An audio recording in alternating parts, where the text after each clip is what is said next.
Hello guys! Hello Virgo! Welcome dito sa aking channel, Kapalaran 888.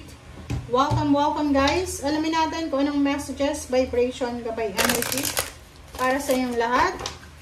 Ito ay general reading, so pwede kang makaresonate. Okay. First card mo dito is clairvoyance. Okay. Virgo 35-8 and friends. Okay. And, wow. Okay, Virgo. Sinasabi ng bara sa'yo dito na posibleng merong mga Virgo na kayo ay, kumbaga,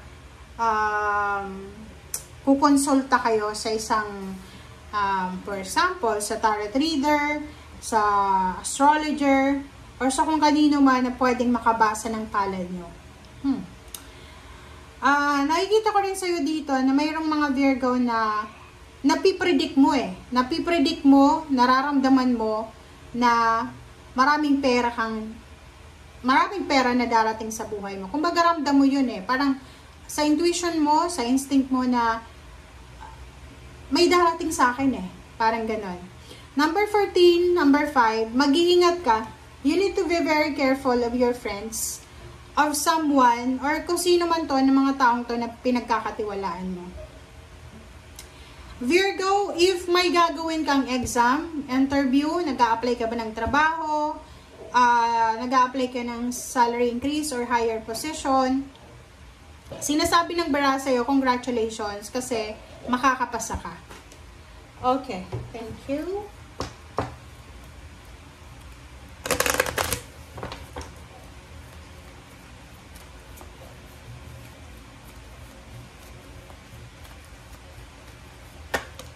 Okay, 39, community. Feel ko to And 4, wow. So, yung focus ngayon is community, courtship, mature woman. Okay.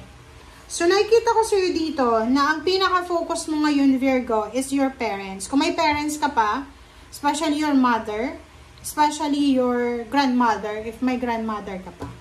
And yung iba naman sa inyo dito about relationship.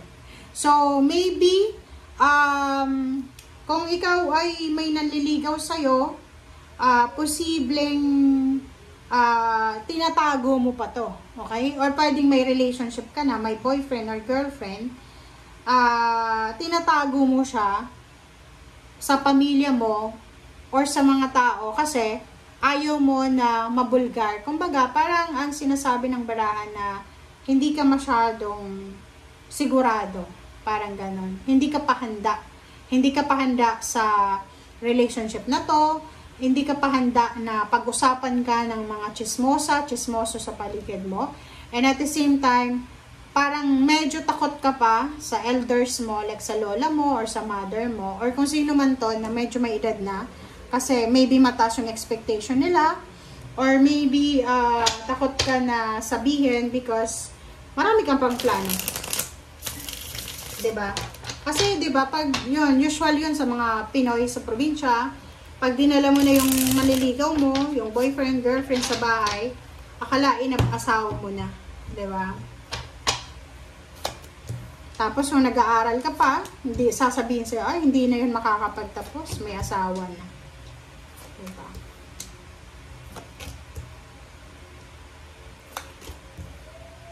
Okay, Virgo. Sa ilalim mo dito is King of Swords and then Ace of Wands and the Sun. So, yung pinaka-purpose mo, kahit nakakapagod, diba? Like, yung iba, pagod na pagod yung ibang Virgo na hanapin yung success nila, diba?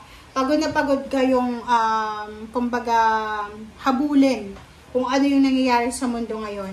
But yung King of Swords dito, yung direction mo is solid yung direction. Straightforward. Kumbaga sinasabi mo dito na gusto mo na ng pagbabago. Ayaw mo na ng buhay mahirap. Ayaw mo na ng mababa yung sweldo. Ayaw mong maranasan ng mga anak mo yung naranasan mo na paghihirap. And sinasabi ng King of Swords dito na gusto mo na ng mabago talaga Parang gusto mong magpakalayo-layo, yung parang gusto mong umalis sa lugar na maingay, magulo, and gusto mong lumipat sa lugar na walang nakakakilala sa'yo. Ace of Wands, sinasabi ng baraha sa'yo na ihanda mong sarili mo, Virgo, because meron ditong unexpected opening, unexpected portal, financial portal, gateway opening na posibleng magdadala sa'yo ng sobra-sobrang happiness, yin and yang balance, and celebration. So, unexpected siya, exciting. So, maybe love life, or maybe job, or maybe any career change or career move na posibleng darating sa'yo. The Moon, the Hermit, and Five of Cups. Nakikita ko sir dito, meron, yung ibang Virgo lang ha, hindi ito makaka-resonate sa lahat. Mayroong mga Virgo na nakakaramdam kayo ng takot. Okay? Nakakaramdam kayo ng takot and nag-aalala. Sinasabi ng baraha dito na marami ka rin pinagsisisihan. So, medyo nagsisisi ka sa mga, tawag dyan, nagsisisi ka sa mga decision making mo sa past. Or maybe nagsisisi ka sa choices and option mo. But yung Hermit na to, sinasabi ng baraha sa'yo, huwag kang masyadong self-pity, huwag kang masyadong magsisi kasi lahat ng nangyayari sa buhay ng tao may dahilan. Okay? Hindi ka dapat nagsisisi kasi mali yun. Ace of Cups, sinasabi ng baraha sa'yo dito na huwag kang mag-alala kasi nandito yung Ace of Cups, nandito yung Ace of Pentacles, nasa gitna yung Queen of Wands. Sinasabi ng baraha dyan sa'yo, Virgo, na parating pa lang kung ano man itong success, recognition, awards, victory na talagang minamanifest mo or pinagpipray mo. Yung Ace of Cups, this is a full happiness, emotional happiness na mararamdaman mo. So, financial and emotional balance ang naghihintay sa'yo sa future. So, kung ano man ang nangyayari sa'yo sa ngayon, medyo hindi maganda yung takbo ng financial, emotional, sabay ka lang, sumabay ka lang sa agos ng buhay. Kasi ganun yung buhay eh. Just go with the flow and hayaan mo kung anong mangyari. Kasi sa future mo, may naghihintay. Talagang yung prediction mo dito maganda. Na sinasabi dyan sa'yo na in the future, you will be super happy because of money. You will be super happy because of relationship. Posibleng ikaw ay kasal. Posibleng ikaw ay makapasa sa mga exam. Ma-promote ka sa trabaho. Posibleng kung may asawa ka na sobrang abusive, posibleng makalaya ka na dyan sa relationship na yan, or posibleng kung sa mga in-laws to, hindi ka matanggap-tanggap ng in-laws mo, possible na makalaya ka na sa acceptance nila. Okay? Thank you guys for watching. Bye!